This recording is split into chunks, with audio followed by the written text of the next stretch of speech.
My name is Anna-Louise Milne. I'm Director of Research at ULIP, and tonight it is an extreme pleasure to be inviting Professor Valsamis Mitsilegas to come and speak to us about one of the hottest topics of the moment, Brexit and security challenges for EU-UK counter-terrorism, criminal justice, and perhaps more. We shall see. The focus, I think, of the conversation is also going to be very much on the concrete reality of the frontier between France and Britain.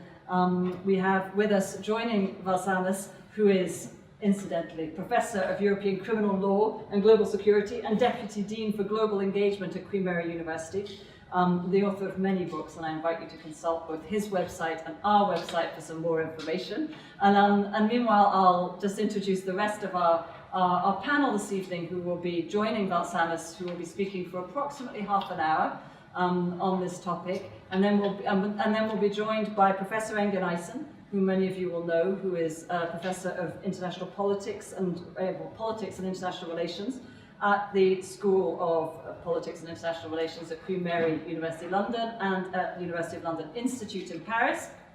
And also joining us this evening is Victoria Tecca. Victoria is currently affiliated with ULIP, but also a student, a PhD student at UCL's Anthropology Department, and doing field work currently in the Grande-Sythe camp on the frontier between France and Great Britain. So Engin and Victoria will be joining Valsamis, and it's with great pleasure that I hand over first of all to Valsamis. So thank you very much.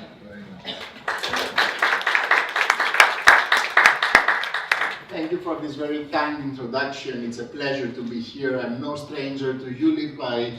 I come here every year to teach on our Law LLM program, but it is great to be here in a different capacity and to be able to address you on Brexit. And what a better day there's no better day to talk about this, because those of you who are following the developments or the Brexit saga, as one can say, know that today is the day where the text of the so-called political declaration for the future relationship between the EU and the UK has been leaked to the press or transmitted to the press. So, you know, I spent the afternoon reading it, trying to make sense of what's new. We are in a very difficult period currently in the Brexit negotiations. In an orderly manner, Brexit should happen on the 29th of March next year, so there's only a few months left. But in reality, no one is certain about whether Brexit will happen, and if yes, what the terms are. The latest from a political and legal perspective that we have is the text of the so-called withdrawal agreement between the EU and the UK, which sets out the terms of the UK leaving the European Union, and today the publication of the accompanying political declaration, which is an attempt to define the relationship between the EU and the UK after withdrawal. Now watch out, and you will be confused as all of us. After withdrawal does not mean the 30th of March of 2019, which is the first day that the UK will be out of the European Union, but January 2021, because currently in the withdrawal agreement we have a provision that after Brexit we will have a period which the EU calls transition and the UK calls implementation. It doesn't make any sense to call it implementation, but the transitional period whereby the UK will more or less apply European law in order to ensure a smooth, if you like, continuation and transition towards the eventual Brexit. The current date of transition, the end date of transition is December 2020, but in the withdrawal agreement there is a possibility of extending it further, and many commentators argue that it is almost certain that this will be extended further. So, you know, we will have Brexit, but we will not have Brexit, and we will have a sense of continuity, if you like, in the UK's membership, because I think that we are now so close to the end date that no one can imagine a situation where the UK crashes out at the end of March next year without any underpinning legal framework to give some continuity to the existing arrangements. I mean, many of us, or in the audience, or in this room, might have big difficulties, especially those of us who are professionally based in the UK, if we have a hard Brexit at the end of March without any legal rules providing some continuity for our rights and for, you know, what we're able to do as EU citizens. So this is where we are. And today, the topic of my presentation, I'm not going to talk about Brexit as a whole. I'm not going to talk about the customs union or the single market, but I'm going to talk about security. I'm going to talk about the implications of Brexit for security cooperation between the EU and the UK. And in order to do that, and I will try to do this tonight in as less technical way as I can, is I want to explain to you how the UK functions as a security actor currently, as an EU member state, in order then to explain what the implications will be after Brexit.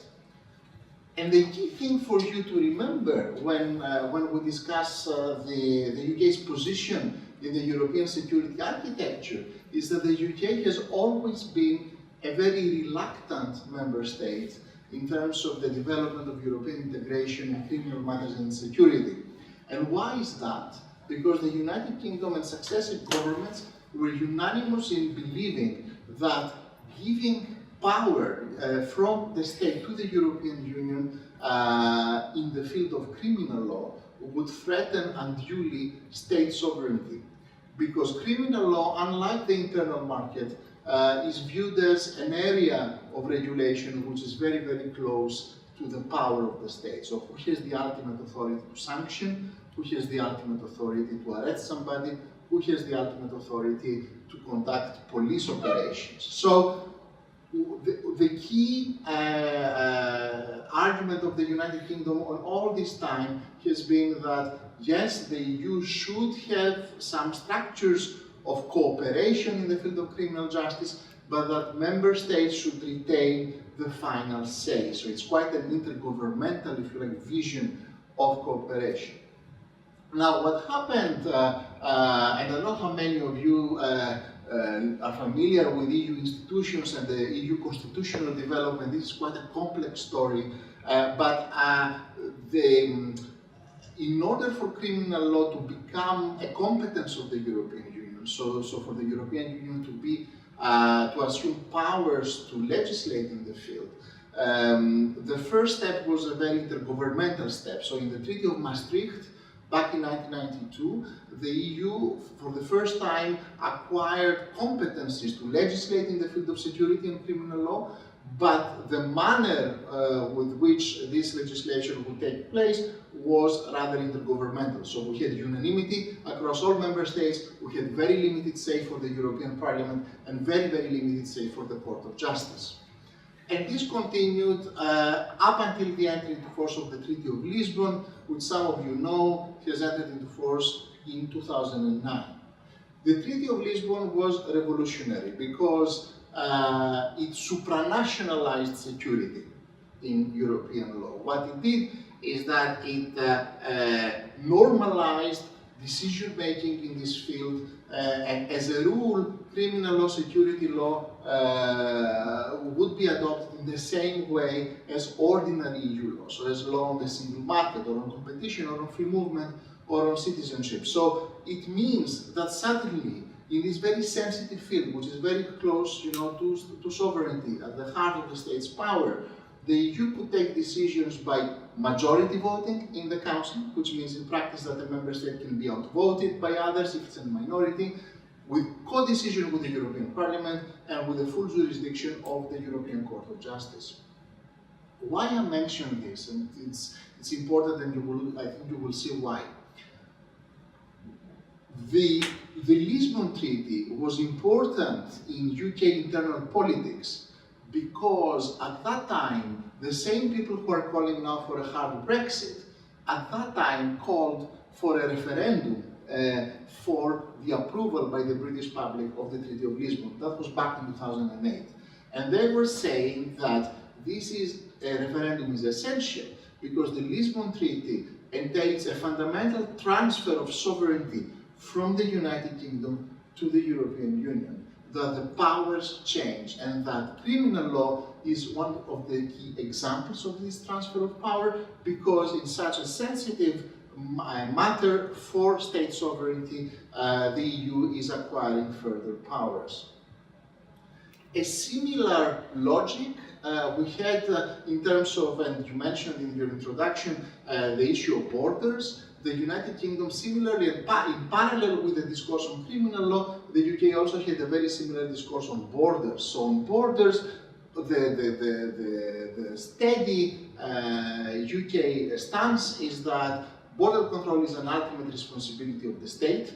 This is something that cannot be delegated to someone else, to another member state. And this is why you know, those of you who travel to London, that you still have to show your passport, and actually not once, but twice. And if you go to the Gare du Nord, now there are machines. So you have to scan your passport in the machines twice. So the UK is not a full Schengen member. It retains its passport controls. Whereas in the majority of the EU member states, they have agreed to abolish their internal borders in order to have a common external border. So there is this parallel. What the UK did with the borders, even before the entry into force of the Lisbon Treaty, was to have what we call opt-outs of EU law. So, so they had the right, if there was a proposal for EU immigration law, not to participate, to say that we are not going to accept this because it is very close to our sovereignty.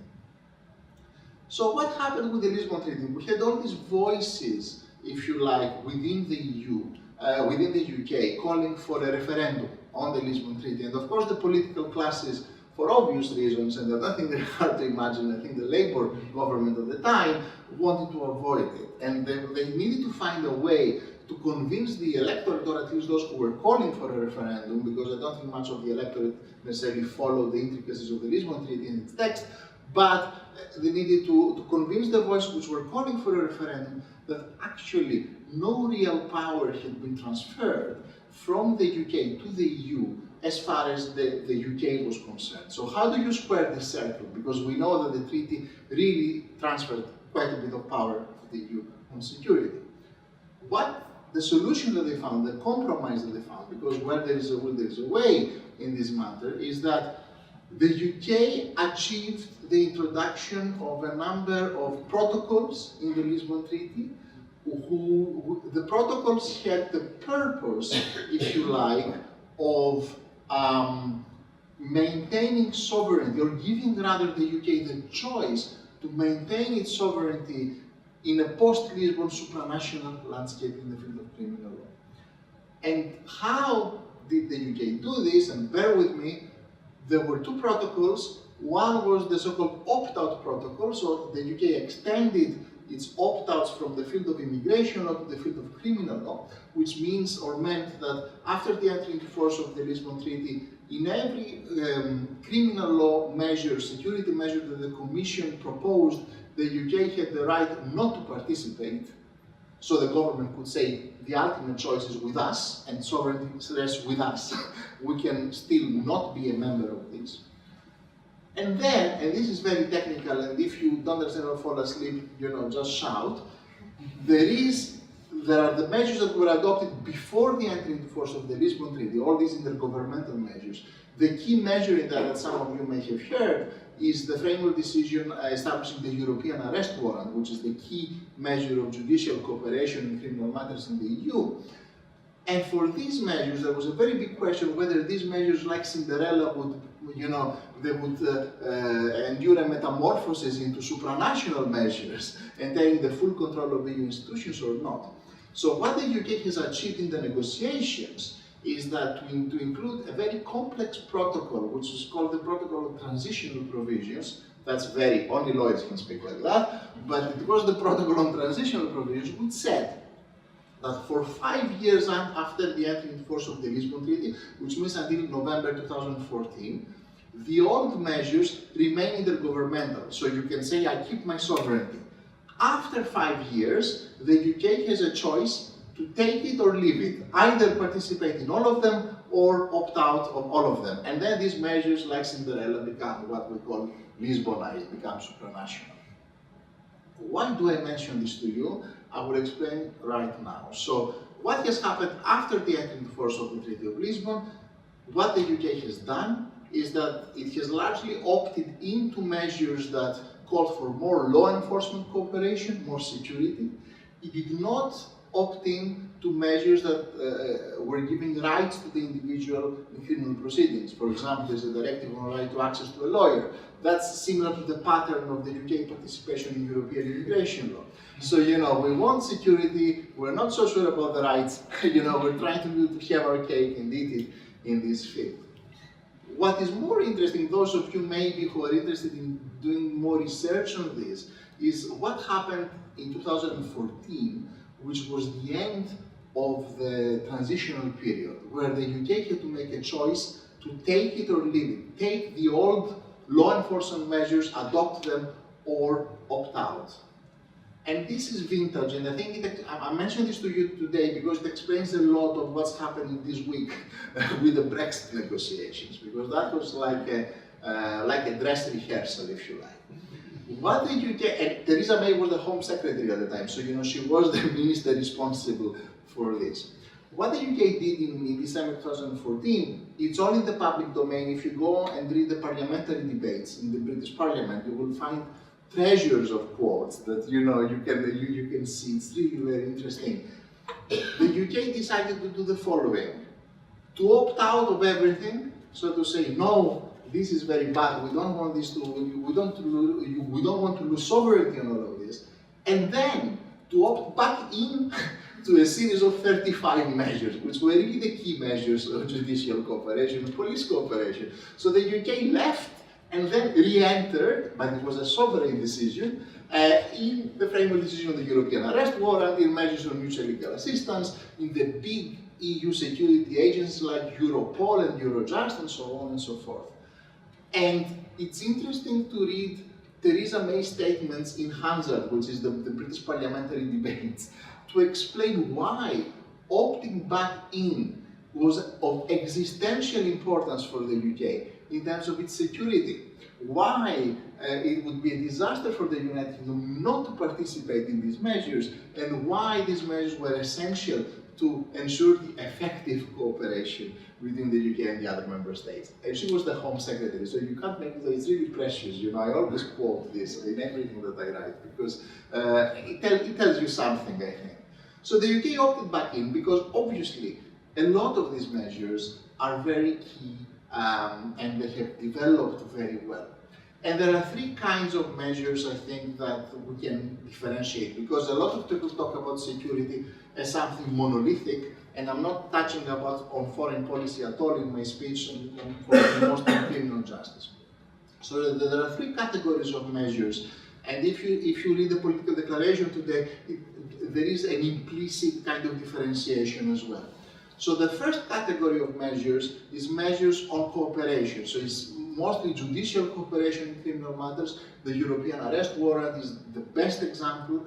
There are measures on the exchange of evidence in criminal proceedings, on confiscation, and so on and so forth. The second category is measures on data. And this is very important because the EU over time has established a number of databases for the purpose of security cooperation. The Schengen information system, some of you may have heard of. There is a DNA exchange, DNA data exchange between member states, and there are many other databases, including immigration databases. The third category is the EU agencies on crime. So we have the European Police Office, Europol, we have Eurojust, which is the equivalent in terms of the prosecutors, and these are bodies and agencies which are trying to coordinate EU action in the field.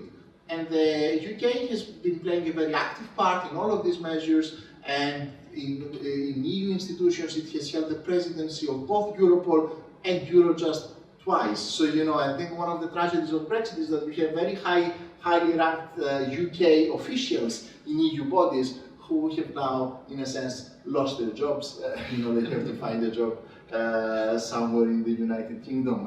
But, so there is a lot of transfer of know-how from the UK to the EU in all this field, and that's something I think that you need to remember. Europol follows what we call a model of intelligence-led policing, so it's not an organization that arrests people on the street, but that provides analysis of intelligence which then gives to the member states on the basis of the data that it receives.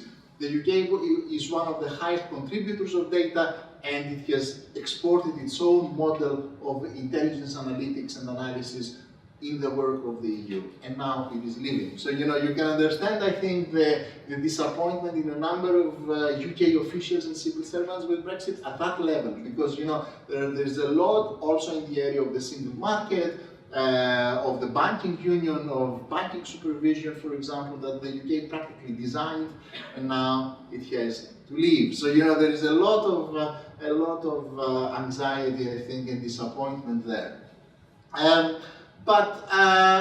So the question is, what will happen now, and what will happen if Brexit indeed happens in March? I still hope that it may not. We will see. It's high-stake politics, and we can discuss about this in the Q&A. But I think there is, and there are two really scenarios. And so we have two different documents. We have the withdrawal agreement, which regulates what will happen in the transitional period, which currently might be until the end of 2020. And then today I read here at ULIP in this building the latest draft of the political declaration, which has grown from 7 pages to 26 pages. Went through that. And in the withdrawal agreement, I think there is a willingness to continue at least with measures like the European arrest warrant, so the judicial cooperation measures, but the EU appears a bit reluctant to allow the same level of access to the UK to the EU databases. So the EU is really guarding, I think, for itself what is its own, you know, what it has created itself. So if you have an EU database, then even in the transitional period, the EU is very clear that the UK will be treated as a third country.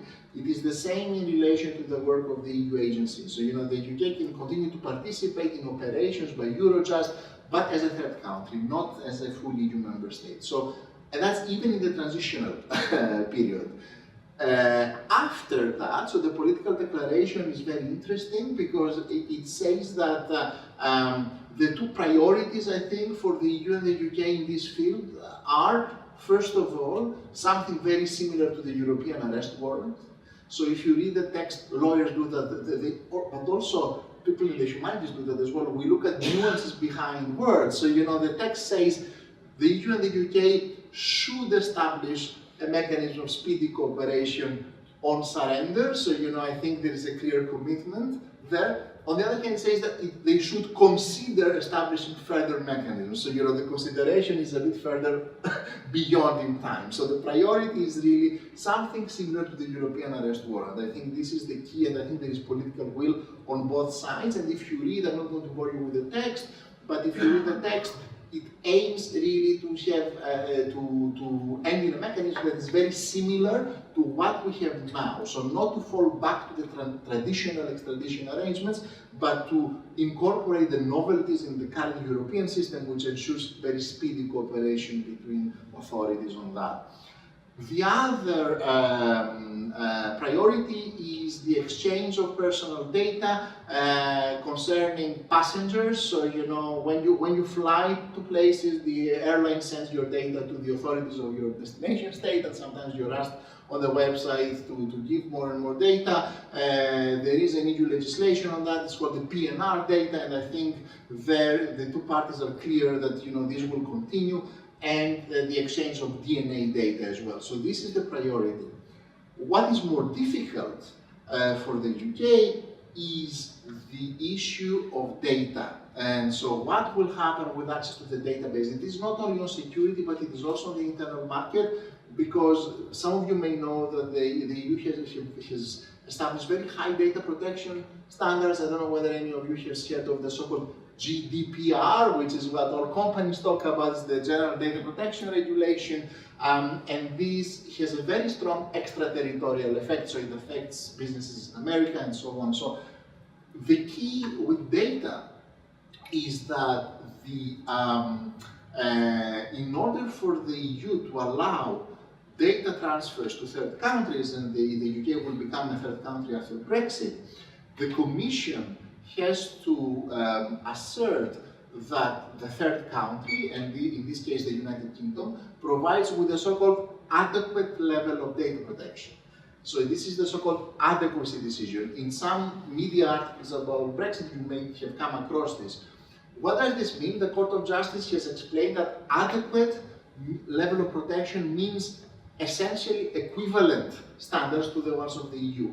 So for the UK to continue to be part of the data infrastructure, it needs to have a system of data protection which is very, very similar to the one of the European Union.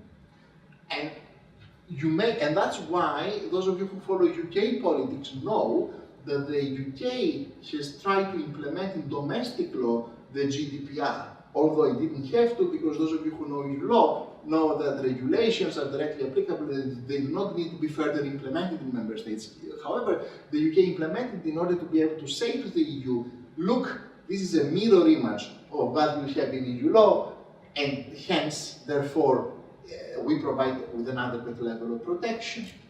But I think you need to think, when we talk about adequacy, that first of all, the authority which is going to establish it is the European Commission. So the UK does not have a say. I read in the political declaration where it says that the assessment by the Commission should be expedited, and hopefully there will be an assessment by the end of 2020, because of course nobody wants to lose access to the flow of data. But it is an assessment by the Commission, so the UK doesn't have a say in a sense. Secondly, and that's something important for you to remember after Brexit, compliance with any EU standards, not only on security, but also on the internal market, on free movement, on competition, is not static, it is dynamic. So, you know, for the EU to have a relationship with a third country, it needs to be sure that there is a level of approximation in the regulation, not only on the basis of the EU law that we have today, but on the basis of EU law that we may have in 5 years from now, in 10 years from now. So if the EU raises its standards, then for third countries to continue to cooperate, they have to have similar kind of standards. So the story does not end today. You know, we should have what is very boringly called the regulatory alignment, you know, not only today, but in 2025, 2030. So the story is not over for the UK. If for those who are advocating the so-called kind of clean Brexit, it's never clean. You know, you're going to have, if you want to have a closer relationship with the European Union, you will have to keep an eye on what's going on and to see how your standards kind of interact. And so I think that the UK, if it wants to continue to have a close relationship with the EU in the field of security, but also in other fields, it has to keep an eye on the development of the EU acquis, of the EU legislation. In the beginning of the political declaration, in the first paragraphs, the EU makes clear that one of the key objectives for the European Union in this relationship is to maintain the values of the European Union, including the respect for the European Convention on Human Rights, the Charter of Fundamental Rights, and data protection comes very high. But it also says, and that's very clear, I think, and let's see what the media tonight in London will comment on this, the integrity of the EU system, the indivisibility of the four freedoms. And this is code for the UK's ambition to be part only to the free movement of goods and not to the other freedoms, especially the free movement of workers. So the EU comes to this telling the UK there is still scope for us to work together, to have a system which is very similar to what we have today. We recognize your sovereignty, we recognize that free movement, you want free movement to stop. But the closer you want to be with us, the more aligned you have to be with our standards. And so this is not really the end of the story. I will finish, I think, because there's a lot of information in a very short space of time, pointing out a paradox, I think, that the UK currently in the field of security has a very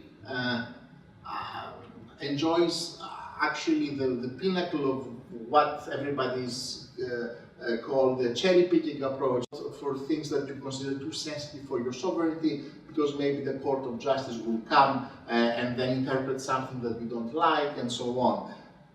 After Brexit, if the UK was to have a very close cooperation with the EU, it can no longer have its opt-outs. You know, you can no longer have your cake and eat it, and that's the big paradox, that by leaving, assuming that you want still to be close to the EU, you put yourself in the position that you have to align with a greater raft, if you like, of EU measures, EU acquis, than the ones that you're currently bound by.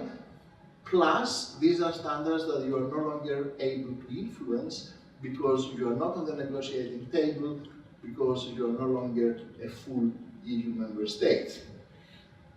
Food for thought. That's it for now. Thank you for your attention. I'm looking forward to comments and to questions. Thank you very much. And thank you very much for the talk. I think, as you say, for all of us that are based in the UK, it paints a bit of a grim picture. It's a bit of a modern day Icarus. The optimistic, yeah. And I think in hearing your talk, what came through for me consistently was, you know, this close relationship between security and cross-border criminal justice and migration and immigration control. I mean, as you say, the UK has consistently opted out of two fields, immigration and criminal justice. They say that, you know, criminal justice is related to power and sovereignty, and they also wanted to have border control as the responsibility of their own state. And so, and I know from your past publications, this is something that you're interested in as well, the criminalization of migration.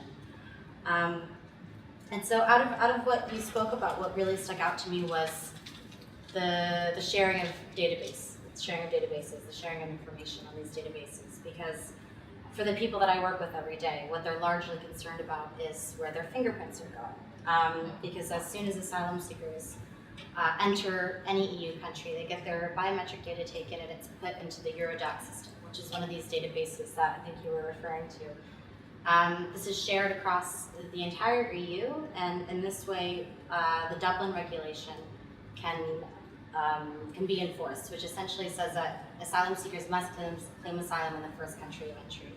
So if the UK doesn't have access to this Eurodac system, we don't even know if they'll be beholden to the Dublin regulation. That's an EU thing. But if they don't have access to this database, then the UK surely will look like a much more attractive and tangible home, a much more tangible option for people seeking asylum, or people on the move attempting to find a different place in the EU in which to seek asylum. So once again, that's food for thought. That's food for thought for Theresa May. But I wonder, how do you foresee the UK negotiating database access? I mean, do you foresee them being very blatant about asking for database access based on wanting to fight cross-border crime? I think this throws up a lot of different problematics. I mean, of course, the criminalization of migration, potentially the UK surveillance of EU citizens and EU residents as well. Of course, the increased biopoliticalization of the EU versus non-EU border, as well as borders within the EU for non-EU citizens. And finally, the diffusion of the border throughout different state departments, as in departments of criminal justice, as well as through everyday life. So I'm curious to hear what your thoughts are on all of this. And yeah, thank you very much again. Thank you. Engin, do you want to respond now? I think we'll have a further response from Engin, and then we'll hand back to Valsamis, and then we'll open it up. Perhaps we'll have a bit more discussion, and then we'll see how we evolve. Okay? I mean, it follows on one of the things Victoria said, and I just want to add a couple of things, but along the same lines. It's very interesting you mentioned this access to databases potentially is going to make UK more attractive to asylum seeking, because it provides open up possibilities. Then it raises, to join Valsamis' earlier comment, or is it paradox then? Why would, food for thought, why would then the UK insist on weakening its potential sovereign position vis-a-vis asylum seeking, despite the fact that it knows this is what's going to happen? Its access is not going to be unlimited. Okay, that's really good point that leads to another one, is the question of clean Brexit. Valsamis, you said that, well, when you look at really the ways in which the UK criminal law, specifically, but broader also other legal fields, have been so integrated in the last 40 years, at least 20 years, so deeply integrated, despite opt-outs and opt-ins, the kind of dances that went on around Lisbon. At the professional level, we said that there is a deep understanding that there is not going to be a clean Brexit. I have a suspicion that also at the political level, amongst politicians, there is a very good understanding that there won't be a clean Brexit. In other words, Brexit is not going to happen. And yet, at the same time, apparently it's happening. Second paradox, food for thought. So for whom it's happening. Third one, the third paradox, this is one that you clearly, explicitly named it. You said that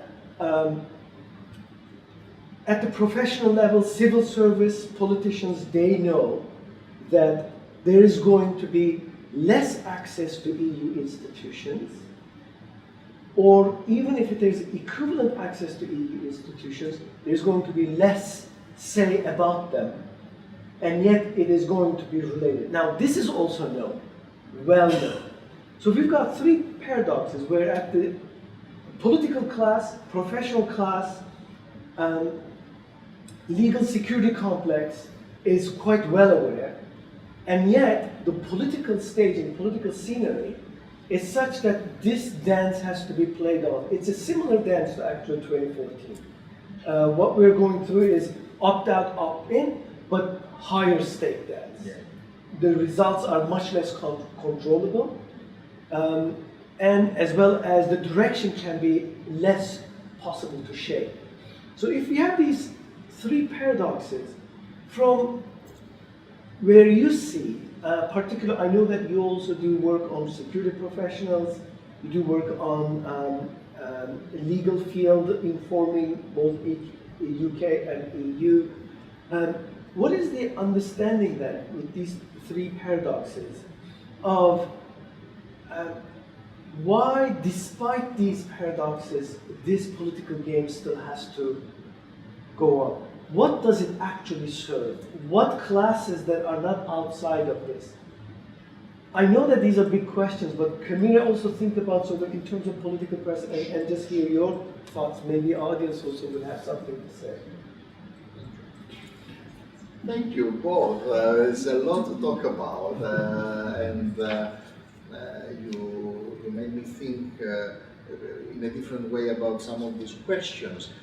And I think both of you, I think yes, the situation is paradoxical on many levels, and I've written about it as well. I mean, I've written something which I call the triple paradox of Brexit, which is quite similar actually to what you were saying. And I think to go back to your point on asylum seekers and the Dublin regulation, I mean, just to explain for the audience as well, that the Dublin regulation is a system whereby when an asylum seeker enters the European Union, she is fingerprinted in the first country of entry.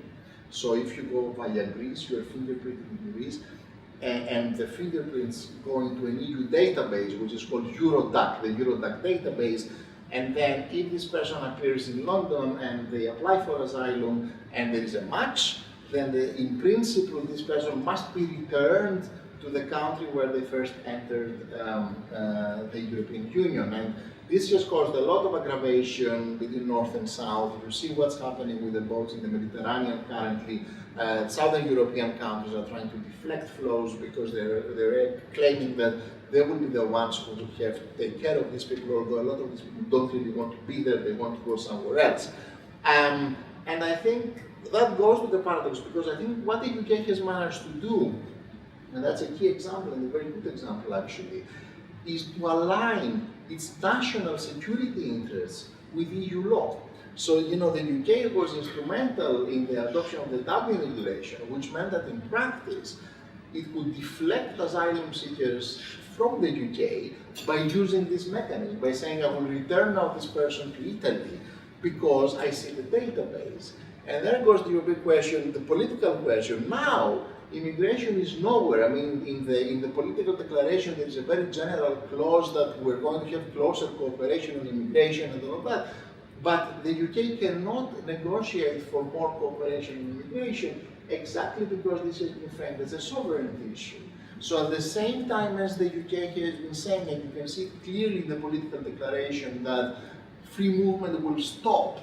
There will be visa-free travel only for short-term visits. So, so at the same time where the UK clearly is saying that no more free movement for EU nationals, it cannot ask for deeper cooperation in the field of third country nationals. So, it will leave. So it will leave Dublin, and that is a blow to the UK's securitization approach.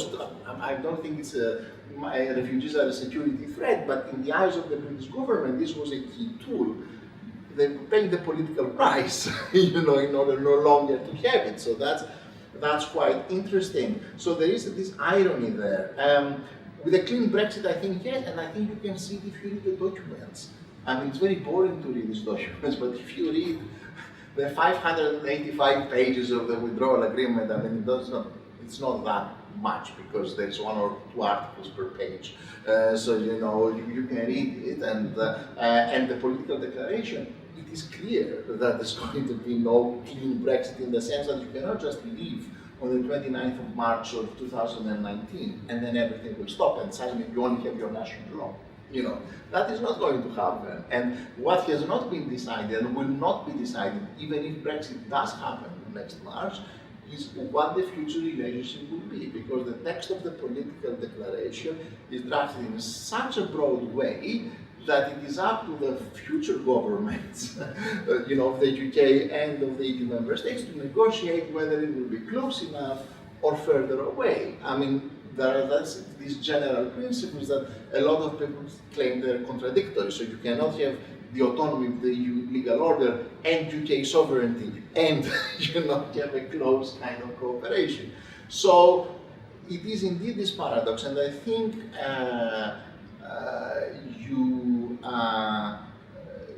your last question is the key question, and I wonder about this question, about the role, why, if we all think that this is all difficult, if we think that especially the professionals are really on the verge of desperation, that in all fields, not only on security, I think on trade, on the single market, I mean, if you speak to UK civil servants, the situation is dire, I mean, they are really, really very, very disenchanted with all of this. But I think it is the political game in terms of the politicians and the party political game. So I wouldn't equate the politicians with the civil servants here. So there is. So you see the high politics is that we need to respect the vote of the referendum.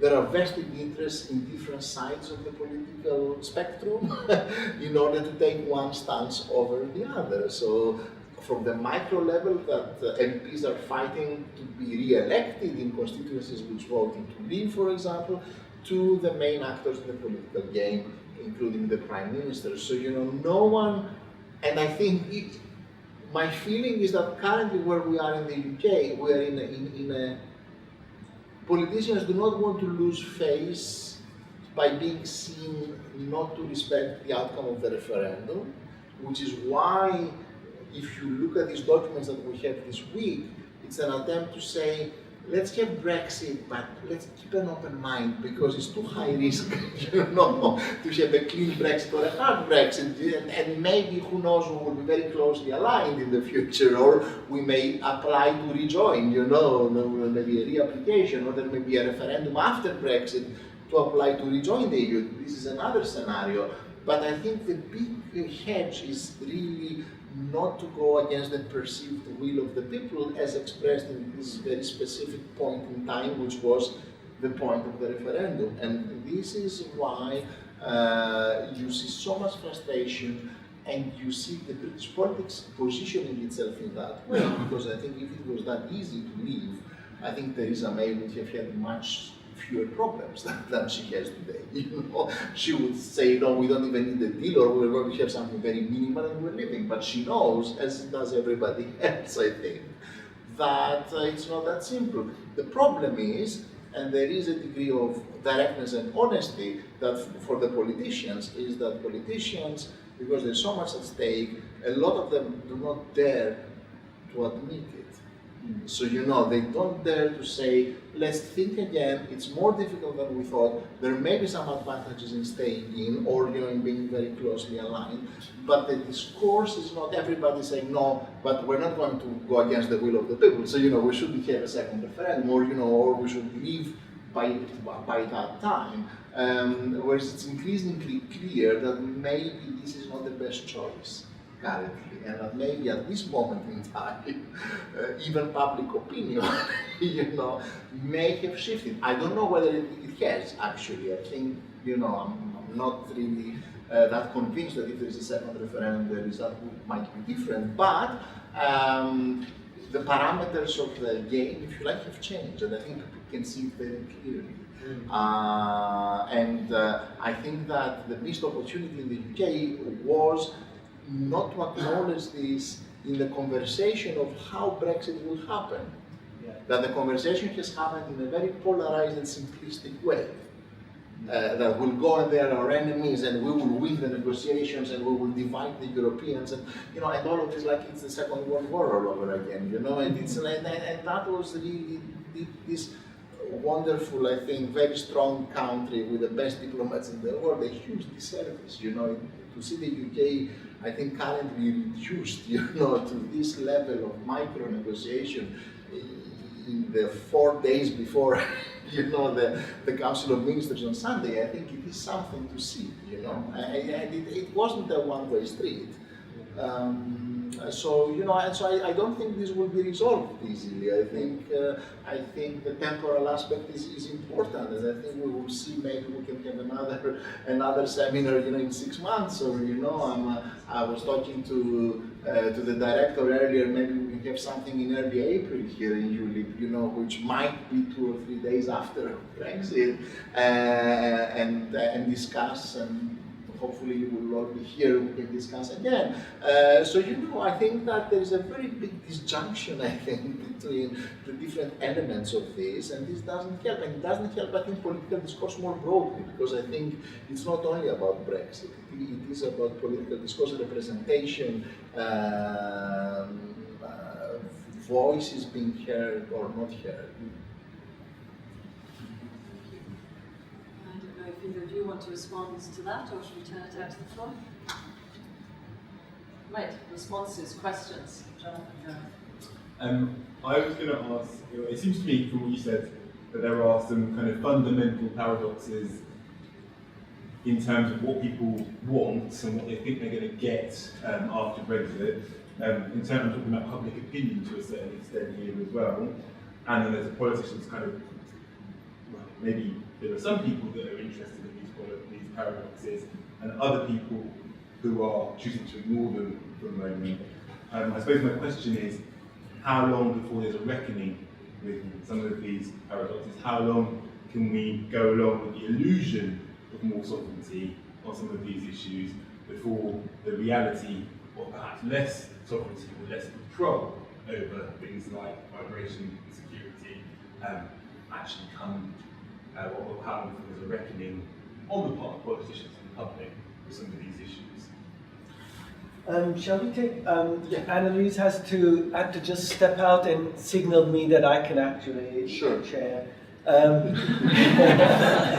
Shall we take a couple more questions just to see the variety and then come back?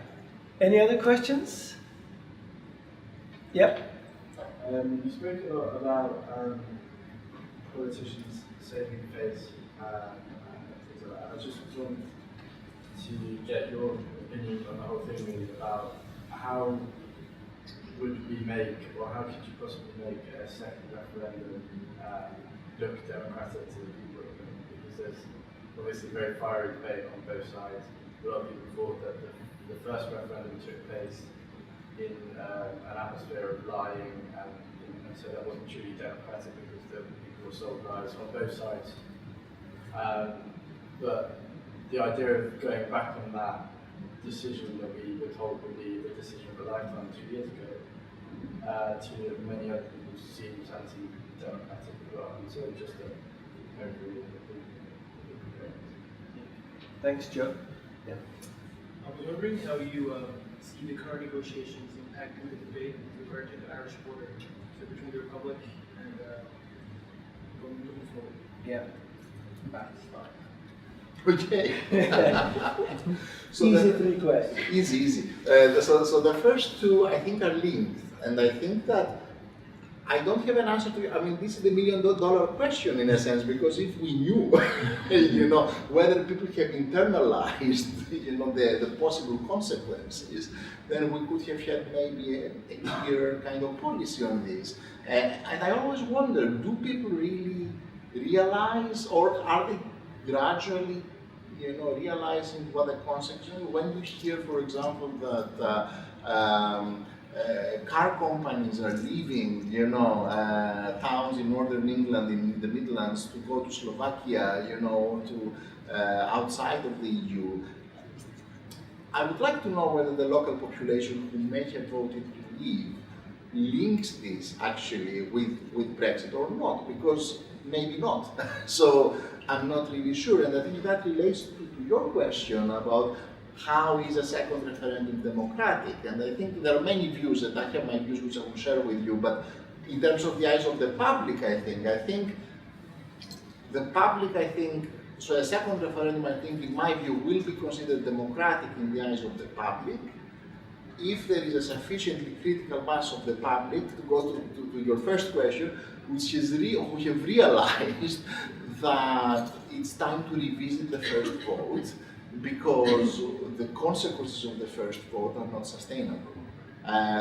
So I don't think it's so much about the lies of all of that. I mean, we can argue about that as well, because I don't really think it's an easy argument to make, but I don't really think this argument is very strong. I think there are many people who voted very consciously about leaving the EU, and they would have voted the same lies or no lies, So you cannot really say how many people voted in one way or another. That's what referenda tend to do, they polarize, you vote with the heart, it's a protest vote, and your instincts come out, and that's why I would argue that this is not the best.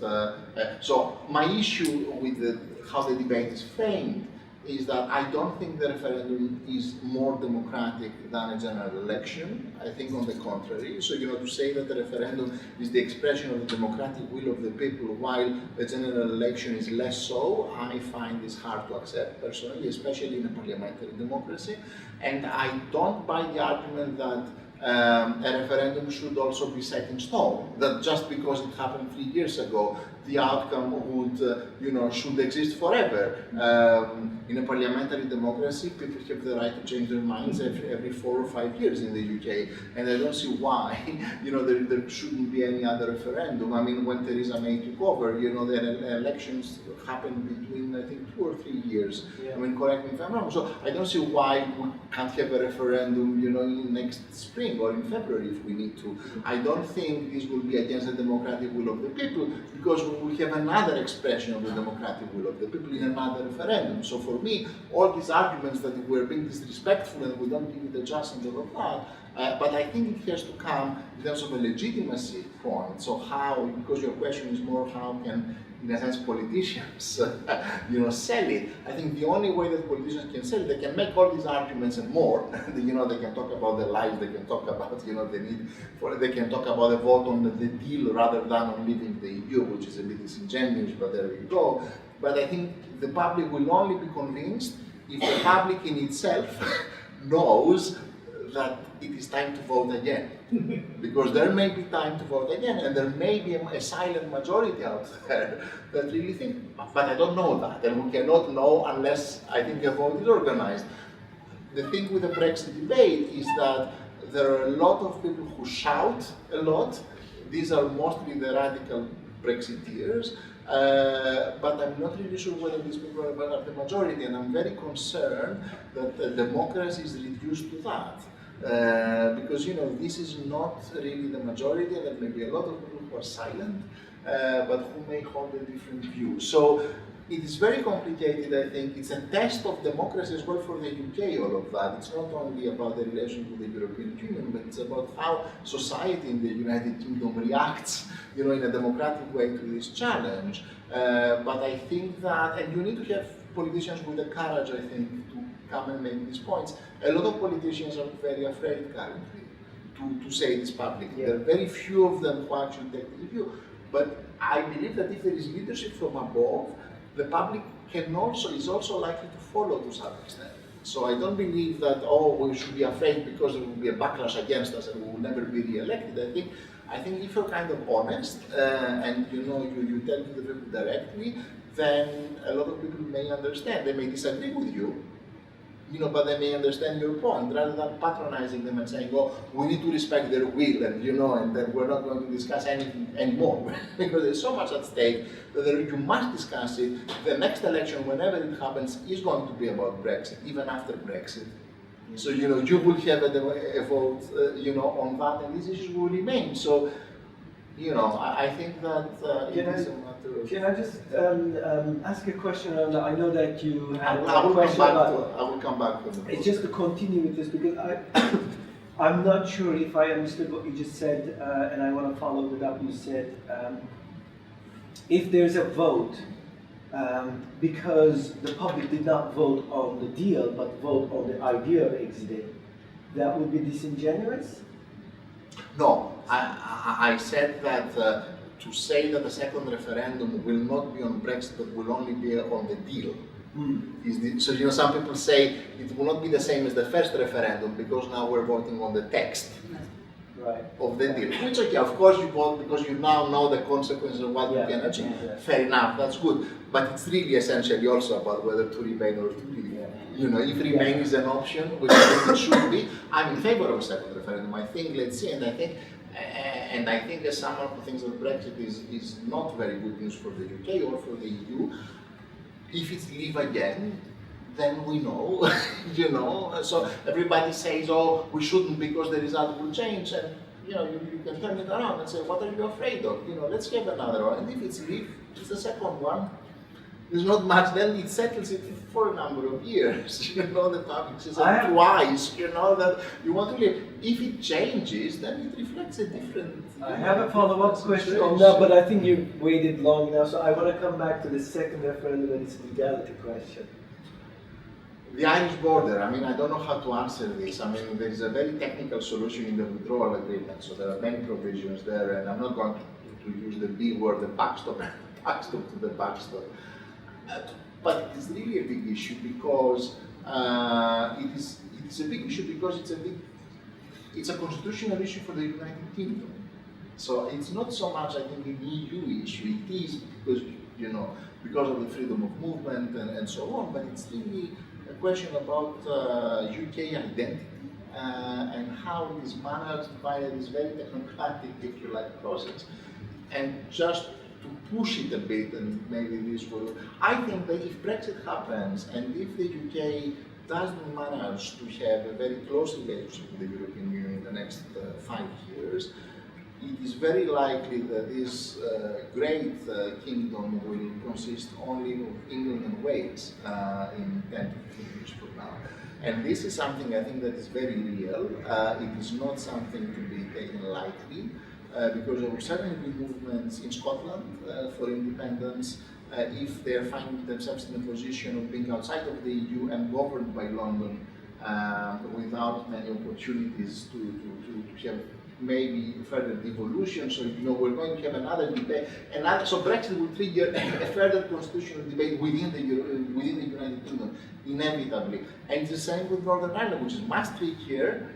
But again, there will be quite a big move towards unification, I think, and this is really something that cannot be resolved with a technical agreement. Even if you leave the flow as it is, it will have its knock-on effect. So I think now it has been resolved to the best it can be resolved in the short term, but I think these problems will not go away. The questions will remain because Brexit has opened, I think, this kind of... in a sense, you could say that membership of the European Union was helpful for the United Kingdom if if you like, to avoid these questions. I think these questions come back with a vengeance now, because the framing of the debate is all about identity. So, you know, the more you frame your politics around identity and national identity, the more acute I think these questions become. I do have a question, but I want to see what other questions. Anna-Louise, do you want to take over? I was just kind of doing... I'm not quite sure which order we're in. One here and then one here. Let's hear both questions together, because maybe they'll be... Okay, so this is sort of legitimization of legal question, maybe. So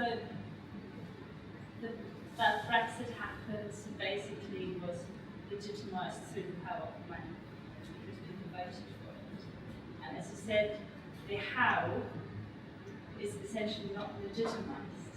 So is it legally binding in terms?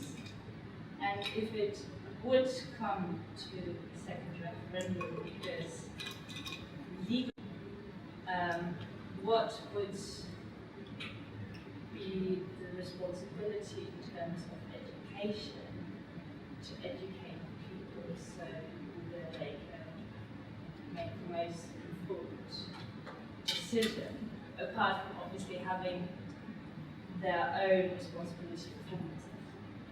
This is a question about how information circulates in society and what needs to be done to make sure that people understand. That's a very good question to ask within France, given that the creation of the French education system was entirely driven by the need to educate the population to make the right decisions. We'll come back to that question, and then in the back. I wanted to ask about Gibraltar. Do you think that it's a question which can influence like something? Which one? I didn't hear you properly. Gibraltar? A Gibraltar? A Gibraltar question. Oh, gosh. That's a really well-informed audience. Okay, so we have a question about a kind of general question about democratic politics and how the people express his will, and we have a very specific question about Gibraltar. I'll start with a general question. I think there are two things that are always striking, I think, with that, with the public perception, if you like, of reality, and as concerns the European Union especially. And that's not a UK-related problem only. The EU has a very big problem of selling itself, and one of the reasons for that, I think, is that national politicians always want to take credit for the good things themselves and always blame the EU for the bad things. So the EU is really in a difficult position in addition to its own institutional opacity, the fact that, but there you have also a paradox, the fact that member states do not want it to be a super state, but because it's not a super state, its institutions are very opaque. Who is Mr. Juncker or Mr. Donald Tusk or all these gentlemen? I mean, citizens do not feel connected with them at all. So it's very difficult for the EU to project. But on the other hand, at the national level, the EU doesn't even in the most pro-EU member states, it doesn't necessarily get the credit it deserves in some certain cases, but it certainly gets a lot of criticism. And in the UK, it has been so for decades, it's really, but in the UK also you have the addition of the tabloid press, where we have the straight bananas, and all of that, and a very hostile, anti-EU message for the public, which has played a big role in the referendum campaign. How do you educate people? I think it depends on how much people know. I think it's not by chance and it's not a joke that the most Googled question the day after the referendum was, what is the EU? People went to vote, and each of us has a certain degree of information and knowledge, and we go to vote on the basis of what we feel, because it is a referendum and it's a single question, which is binary. It's not a general election where you can read maybe a manifesto or you have an idea about specific politicians and they can tell you what they think. So I think that's a great difficulty, and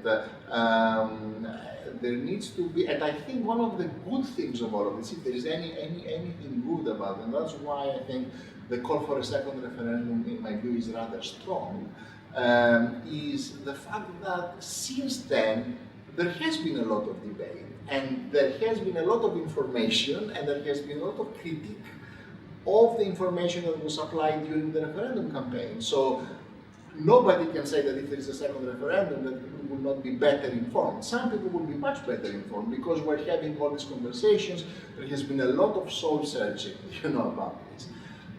The press, it's not only the tabloid press in my view also. I want to say something also about the more serious media, because I think this is a problem, even with channels like the BBC, for example.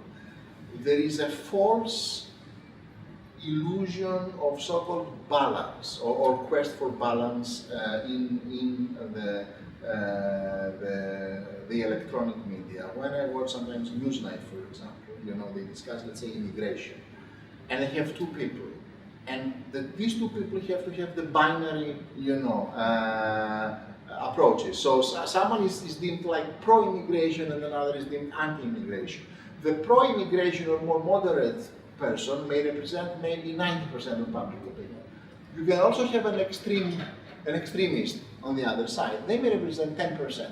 By legitimizing this presence, you give this person more and more and more. And I think this has happened a lot, not only with Brexit, but also with Brexit. That you have people, you give equal time, to people who may be more nuanced and more boring and more accurate, or may tell you a lie and be more attractive to the audience because the message is more direct, so it's easy for you to identify with this, but it's a lie.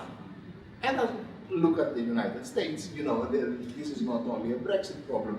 So I think there is a lot that needs, when a politician appears on programs like the Today program, in the morning on radio, and they're telling a lie and they're not challenged by the journalists, either for political reasons or for reasons of not enough knowledge of the subject matter, then something is wrong, because this is the highest level, if you like, of broadcasting. Where there is a hope, I'm talking a bit, bluntly and honestly, but I think you saw it in the Brexit debate. There was a lot of inaccuracies in the debate. Even today, I saw the reactions to the political declaration text. If you go to the newspapers and you see what people tweet, and we have another conversation about Twitter and so on, someone said, oh look, that's how we lose our sovereignty, and they tweeted a part of the clause on the role of the European Court of Justice, but only half of the text. So if you read the whole text, the meaning is different in a sense, but this is how information is being used, and if you cannot process it because it's so technical, then you either shut down and you say, I don't care about it anymore, I'm not going to read any of this, or you try to engage with half-baked information with different agendas. Gibraltar, I think, I tend to agree with the journalist's view on Gibraltar in this point in time, which is really about the Spanish regional elections in Andalusia. So I think the socialist government in Spain, and this is the beauty of the EU, that you are never sure what happens in what member state, and what can influence really the debate. I think the socialist government want to appear tough in this context in order to defend Spanish sovereignty. I think a solution will be found. There will probably be some sort of wording, either as an addendum, as a protocol, or as a separate declaration that will clarify how the UK and Spain, or the EU and the UK and Spain, will deal with this issue in the future. I don't think if this proves to be the deal breaker, then this is really dire, I think. But I don't think it will be such a big issue. I'm going to jump in here because I quite want to turn the terms around maybe a tiny bit on the question of, so we're asking, should people understand better what this is about? Is that the secret, that we should re-educate the population? They should know what Europe is. We've heard that a lot. And so there's a kind of, there's that feeling that perhaps, knowledge is power, right? That's a sort of, but it seems to me that in my experience around talking about European legislation, some of the most knowledgeable people would be people for whom the European Union at the moment is a source of quite deep impossibility. So the best knowledge of the Dublin regulation, of the types of the processing of data, is actually held by those who are held outside the space, the European space and the space of law. So I just wonder whether or not we need to rethink that, sort of tendency, let's say, to articulate knowledge and power together, and to think that knowledge will underpin good power, and that perhaps the power that at the moment is the problem with power at the moment is it lacks knowledge. Whereas, just to kind of come at the question a little bit like that, and perhaps, just to spread the conversation around, if you don't mind, I don't know if you respond to that a bit, Victoria, around that idea of like what sort of knowing of the European Union do you encounter in a camp in Grande-Sythe, and how does that differ from the knowing of the European Union that we might have in a room like this? Absolutely. I think what I found really, really interesting in speaking about Brexit specifically with people in the camp is that they applaud the UK for voting to leave because they see it as an ideological shift away from Western hegemony and away from Europe away from the ideology of Europe, away from colonialism and imperialism. And I'm not sure if it's mistranslations in Kurdish media. I'm not sure if it's the populism, the rise of populism, and a lot of the xenophobia and racism behind what happened. I'm not sure if that hasn't been translated or if that just matters less. But I think, yes, the kind of knowledge that populations like they have, like you say on the Dublin system and things like that, of course it doesn't equate to power for this particular group of people, but what it does allow them to do is subvert what the UK wants for itself, subvert security mechanisms, subvert what the EU wants for itself as well, and how the EU likes to present itself as coherent. I find that really, really striking in all the conversations that I have about this. In terms of knowledge and power, I think the relationship is not only one way, but there's a very strong knowledge is also articulated about the benefits of leaving the EU and the discourse on global Britain, for example, and that needs to be taken into account. It's not, I think it would be a mistake to reduce only to inaccuracies, representation of the EU, but there's a very strong political imaginary has been built around global Britain, and on the left and on the right and the center of the spectrum, there is quite a bit of investment in that global Britain political imaginary.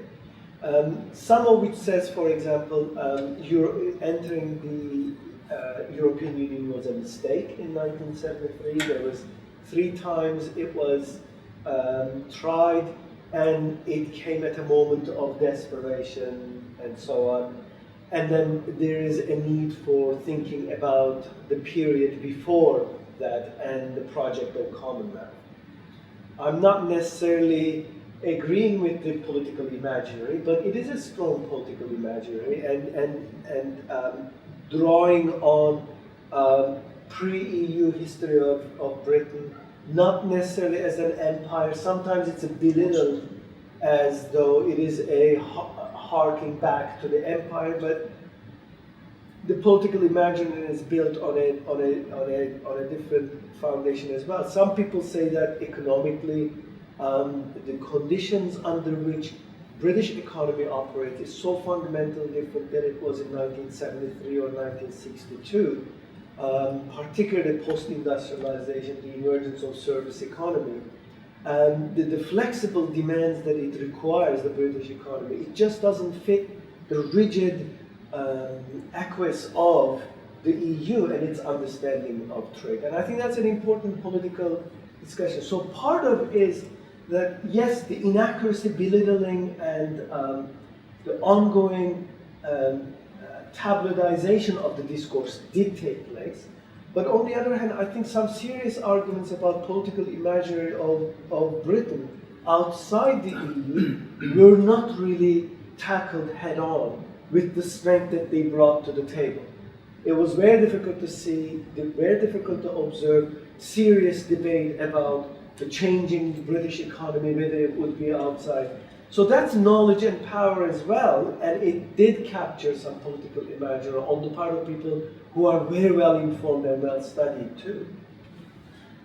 Just to comment on that, because I think that's an important point, and I think it depends on what you define as knowledge, because on that point, yes, I think we need to have a conversation, because I think that a lot of this, again, you can call it knowledge, or you can call it a fantasy, you can call it an imaginary, but to say that the UK is more flexible than the EU in a time where the UK has exported a lot of its flexibility to the EU, and where the EU is operating now, and where the left is criticizing the EU as being a neoliberal project, where where you end up leaving something that looks a lot like you, but only bigger. So yes, I think you should have a because a lot of these statements are made without really being tested. I think I agree with you, and someone said on Global Britain, it's an irony that the UK wants to go for Global Britain, leaving the best example ever of globalization, which is the European Union, which is really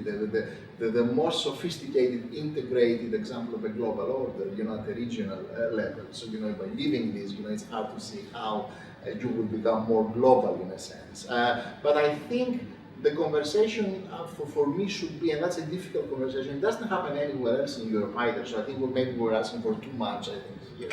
It's not so much about whether the EU is good or bad, because I think this distorts things, and people tend to talk a lot about the problems of the EU and so on, but it is that, especially in a referendum situation, it is that on balance, is it better to be in or to be out? Is it an organization which is worth investing in, with all its faults, but look at the benefits that it gives, or is it something that you're really better out? And I think this has not really been discussed in those terms at all, and that's why I think there's the problem of what people know about the EU, the fact that people who don't move.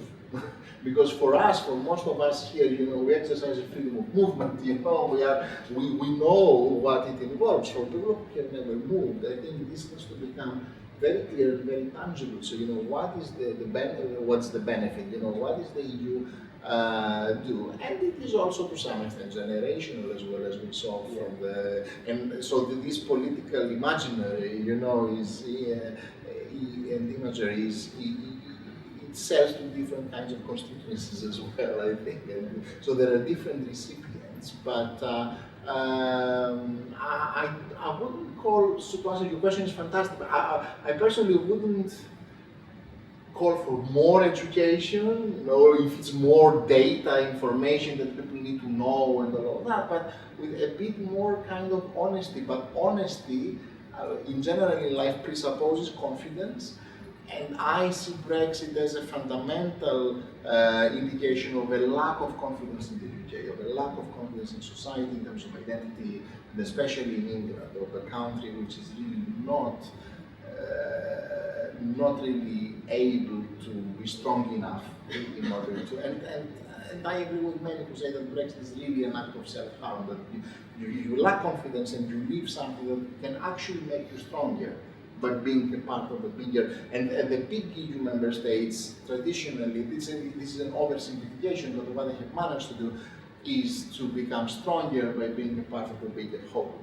It's not by coincidence that the UK has pushed for enlargement, which of course is the boomerang effect in the Brexit discourse. So this is what I would call for, and I think the past year or two, especially the past year after the election here, where the climate in the UK, where the climate has been a bit more open and less oppressive, we kind of have more of this. So maybe the referendum has been a trigger for something positive as well.